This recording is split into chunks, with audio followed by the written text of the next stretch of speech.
Hi everyone, and welcome to Horror Spectator. If you're new here, consider subscribing. We dive deep into the darkest, most chilling real-life horror stories out there. And if you're a returning viewer, I'm so glad to have you back, friend. Dim the lights, get comfortable, and let's head back into the mountains. And remember, viewer discretion is advised.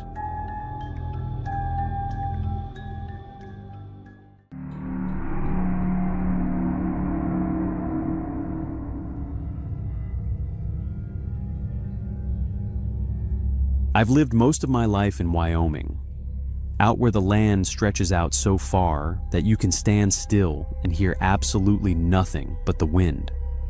And for as long as I can remember, I've always preferred that kind of silence, because at least out there, when something feels off, you can usually point to it. You can usually say, it's just the wind, it's just an animal, it's just your imagination.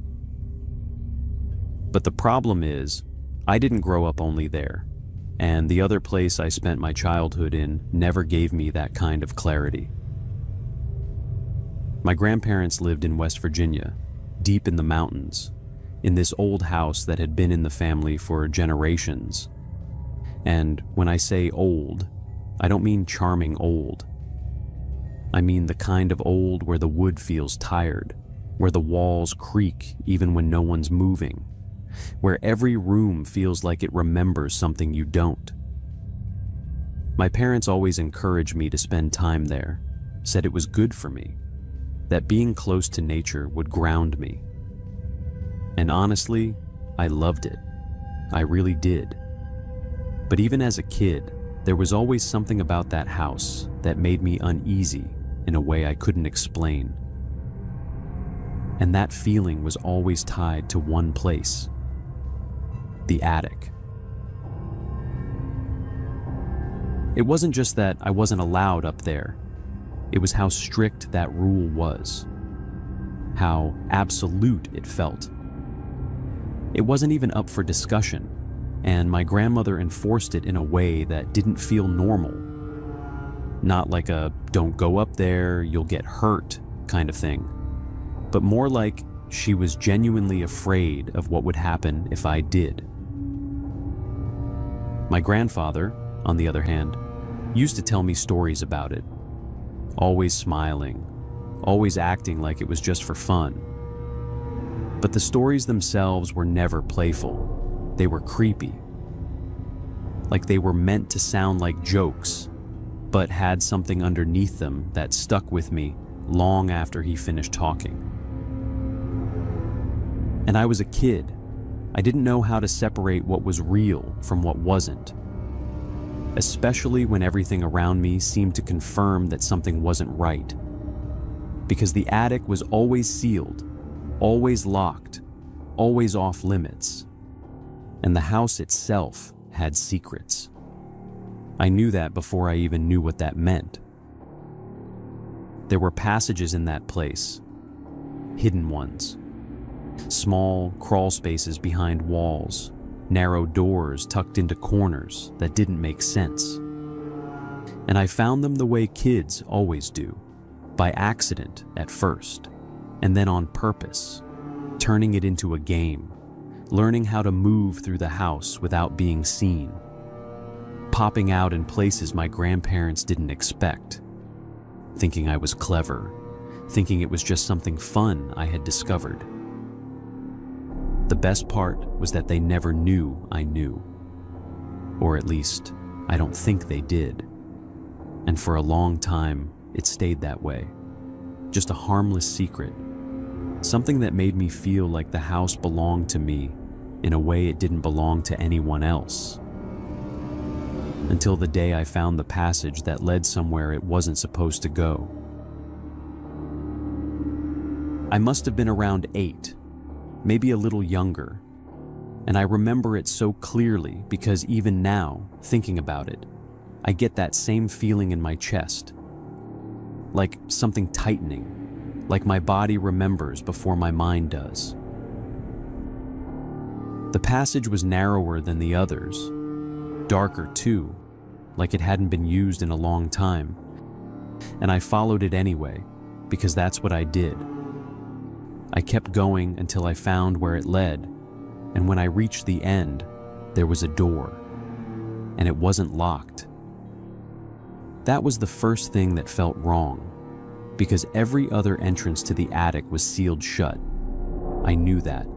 I had checked. I had tried. And suddenly, here was this door, a hidden one, untouched, just sitting there like it had been waiting for me.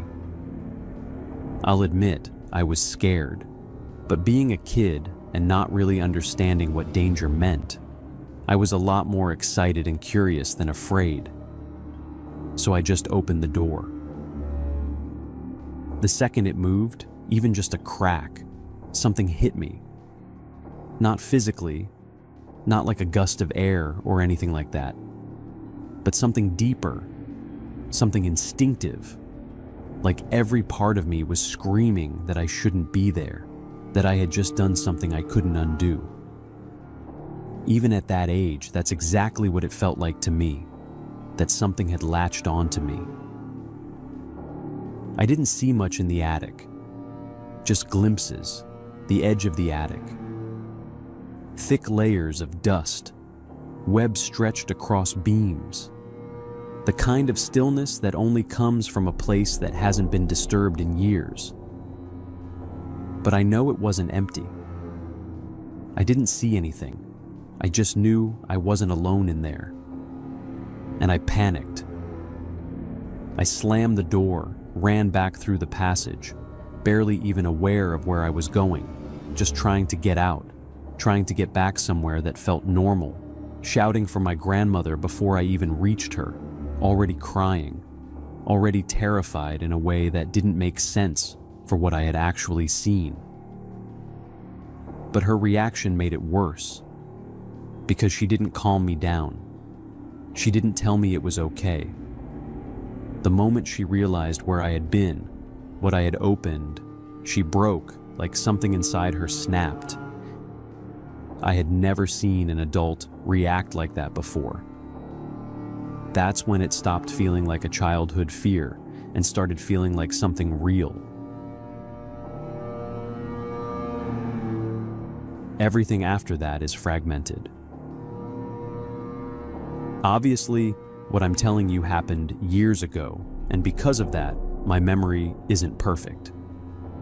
It's strange because there are parts of it I remember with absolute clarity, like I could just close my eyes and be right back in that dark place, staring at it all over again. But then there are other parts, like what led me to the attic, what happened right after I told my grandmother, that feel fragmented, almost out of reach. There are things I genuinely can't remember, no matter how hard I try. I've even tried hypnosis at one point, and while it helped a little, there's still this barrier in my mind, something that feels like it's actively stopping me from remembering everything as clearly as I want to.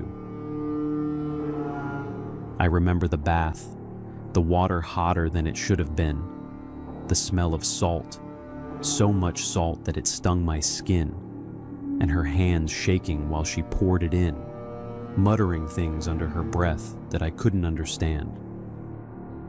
I remember my grandfather being sent into town, coming back with things I didn't recognize, and then later, a fire outside with objects being burned. Things from the house, I think, though I couldn't tell you what. The next day, there were people there. Men who went straight to that part of the house, sealing the passage, not just locking it, but closing it off completely, like it had never been there. And a woman who spoke to me in a language I didn't know, asking me to repeat words that felt heavy in my mouth. And then just gaps. Whole pieces of that time are just missing. But what stayed was the feeling that after that, I was never alone again. especially at night. There was always something. Not something I could see, not something I could hear clearly, but something that was there, watching and waiting, close enough that I could feel it, even when I tried to ignore it. And as I got older, it didn't go away. It just changed, became quieter and heavier, like it settled into me instead of staying around me. I know this probably makes me sound crazy, but I swear that's exactly what it feels like something that was in that attic latched onto me deep inside and never really left. Even in college, miles away and surrounded by people, I'd have moments where I'd feel it again. That same presence, dragging at me, pulling me down, sitting there in the dark while I tried to sleep. And I never told anyone. Because how do you even begin to explain something like that without sounding like you've completely lost it? I tried talking to my grandmother about it years later, when I was older, when I thought maybe she'd finally tell me the truth. But by then, Alzheimer's had already taken most of her. There was one moment, though, where she looked at me like she knew exactly what I was asking, and she told me there had been something in that attic, something old and strong, and that whoever let it out wouldn't ever really be free of it again. In that moment, she was confirming everything I had felt over the years, and I tried to ask her how she knew all of that. But even the way she said those things was scattered, almost disconnected. To anyone else, probably even my mom, it would have sounded like the rambling of someone who had lost touch with reality. But I knew that wasn't the case. I knew she understood exactly what she was saying, even if she couldn't fully put it into words, even if her thoughts came out in fragments. After she told me that, I just sat there with her for a long time, holding her hand, both of us staring out the window without really saying anything else. I couldn't even tell what I was feeling in that moment, whether it was some kind of relief, knowing I wasn't crazy and that there really was something I didn't understand, or something closer to dread, realizing she had just confirmed I might have to live with that feeling for the rest of my life. All I know is that it took a nurse telling me twice that visiting hours were over before I finally got up and left. She died not long after, and my parents didn't want anything to do with the house. They never had. So it ended up with me. Which brings me to the present moment. I haven't been back to the house since, not once. It's been 5 years now, and I've done everything I can to avoid it, to pretend it's just a place, just a house, just something I can ignore, but I can't anymore. Because a few weeks ago, I got a call saying someone broke in, vandalized parts of the house, forced entry, damaged things inside, and now there are documents that need to be signed, things that need to be handled in person, which means I have to go back.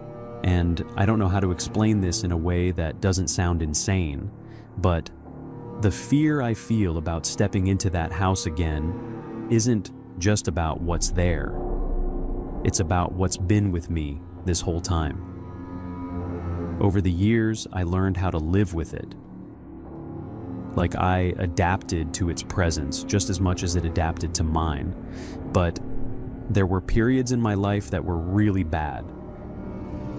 And what scares me now is the idea of going back to that house and completely losing control.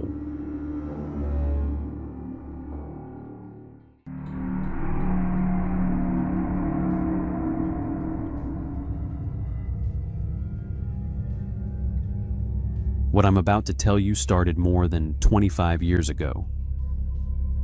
I'm only telling it now because about a week ago, my son said something that genuinely terrified me.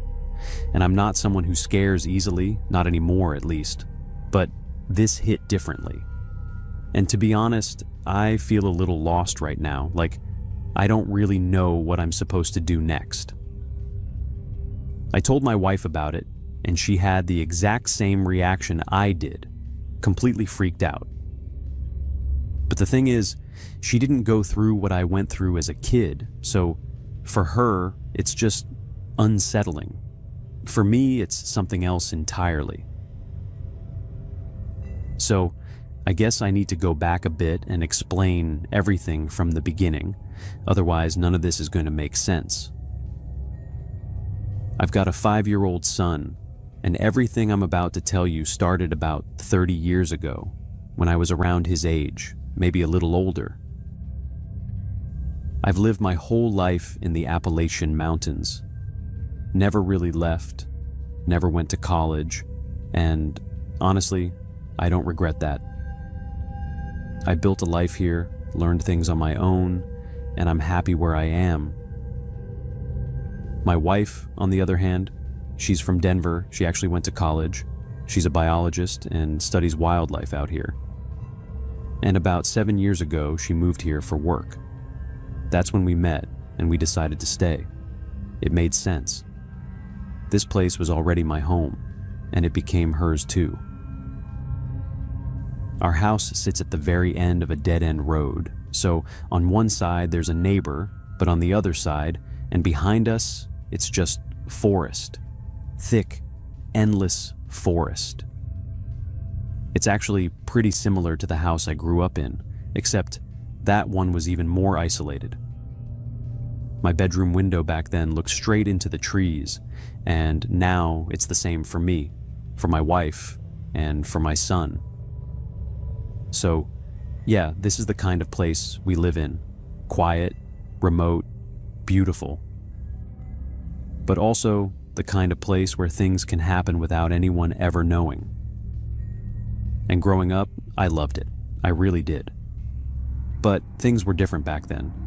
I know 30 years doesn't sound like that long, but out here, it is.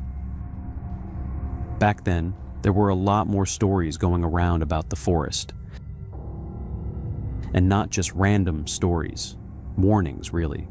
There were people, dangerous people, who used these woods as hunting grounds, kids mostly, and parents, including mine, would tell us all kinds of things to keep us from wandering too far in. Some of those stories stuck with me more than they probably should have. I made a point not to pass those stories down to my son. I didn't want to scare him the way I had been scared. Because the truth is, sometimes those stories mess with you more than they protect you. As I got older, I started realizing most of them were just that. Stories. Exaggerations. Things adults said to keep kids close to home. But there was one story that never really left me, because unlike the others, I had reasons to believe it wasn't just a story.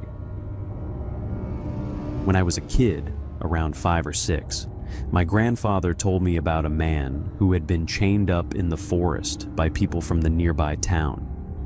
They said he was responsible for a series of crimes, but according to the story, he was innocent. He had been made a scapegoat. The real criminals were people with influence, people who needed someone to take the fall so they could keep doing what they were doing without suspicion. So they chained him in the woods and they did terrible things to him. When he was dying, still chained, he swore he would come back for them. Not just them, but their families and friends, their children and their grandchildren. The story went that at night, if a child misbehaved, they would hear the sound of chains dragging through the forest, slow and heavy. If they opened a window or stepped outside, or did anything they weren't supposed to do, that man would come for them. He would wrap them in chains and take them back into the forest with him. I was just a kid, so yeah, it scared the hell out of me. But at the same time, I believed I was a good kid, so I figured I didn't have anything to worry about. That's what kids do, right? They find ways to make themselves feel safe. And for a while, that worked. Until one night, it didn't. I remember it clearly, in a way that doesn't really make sense after all these years. I woke up in the middle of the night, and at first I didn't know why. I just had that feeling, like something had pulled you out of sleep. And then I heard it. Chains dragging across the ground, getting closer and closer. I must have been around 8 at that point, maybe a little older, but I remember exactly how it felt. My whole body went stiff, like I couldn't even move, like if I stayed still enough, maybe it wouldn't notice me. My room was full of stuffed toys back then. And that night, I remember stacking them around me, building this little wall, like somehow that was going to protect me from whatever was outside. I stayed there, barely breathing, listening to those chains scraping against the ground, getting closer and closer. And even now, I can still hear it if I think about it too hard. I think that was the first time I ever felt real fear. Not the kind you laugh off, but the kind that makes you feel sick. And I did get sick. For a couple of days after that, I was throwing up, couldn't eat, couldn't sleep properly, just completely messed up. And then on the third night, I heard it again. At that point, something in me just snapped a little. Earlier that day, some kids had been messing with me, saying I needed to be braver, that I needed to stand up for myself. And I don't know why, but that stuck with me.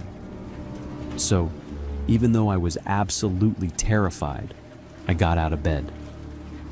I remember moving so slowly, like every step felt loud, even though I was trying not to make a sound, and I walked up to the window. My heart was pounding so hard, I could hear it in my ears. Then I looked outside, and he was there. Out by the trees, just at the edge where the yard meets the forest, there was a figure, dragging chains behind him. I couldn't see his face properly. It was too dark.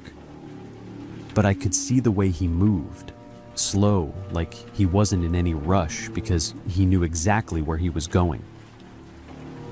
I don't even remember deciding to scream. It just happened. I ran out of my room, down the hallway, yelling for my parents, completely out of control. My mom took me seriously right away. She let me sleep in their room, stayed with me, tried to calm me down. And over the next few days, they tried to figure out what had happened, whether I had really seen someone or if it was just my imagination. She even argued with my grandfather, told him he shouldn't be telling stories like that to a kid my age. And then it just stopped. I never heard the chains again after that. Weeks went by, then months, and eventually I convinced myself it hadn't been real. That I'd scared myself, that my brain filled in the gaps, like kids do. I grew up, moved on, and carried on with my life. The fear never completely went away, especially at night, but it became something distant, something I could manage. Until last week, when my son came into our room in the middle of the night, crying, shaking, saying the man with the chains was outside and that he was coming to get him. And I swear to you, in that moment, it felt like something inside me just dropped. Like all those years between then and now disappeared, and I was 8 years old again, standing at that window. I held him, told him it wasn't real, that he was safe, that he could stay with us, and he eventually calmed down. But the next day, me and my wife sat him down, tried to understand where this was coming from. We asked if anyone at school had told him a story, if someone had scared him, if he'd heard it anywhere. He said no. He said he just saw him out by the trees. I went to the school and tried to find out whether the teachers knew about any story that might be going around among the kids. I asked other parents if the children seemed scared, or if anyone had heard or sensed that their child knew something. But nothing. Some parents, I felt, got uneasy when I brought it up. I could sense their own childhood fears resurfacing. But they said their children were fine, sleeping alone in their rooms and not having nightmares. And that's the part I can't shake. Because I never told him that story. My parents definitely didn't. My wife had never even heard it before I told her. So there's no reason, no logical reason, for him to describe the exact same thing I saw when I was a kid. I reported it, just in case, because there's always the possibility that this is something real in a different way, that maybe someone's out there using that story to scare people, to get close to kids, to do something worse. And honestly, that possibility terrifies me too. But if I'm being completely honest, what scares me more is the other option, that it's not a person, that whatever I saw back then didn't just disappear. Since that night, my son hasn't slept alone. And sometimes, in the middle of the night, I get up quietly and walk to his room, just to look out the window. But I've never seen anything. No, my son isn't making this up. And I know what I saw all those years ago. So, yeah, I don't really know what's out there. I don't know if it's something I can fight, or something I can explain, or something I can protect him from.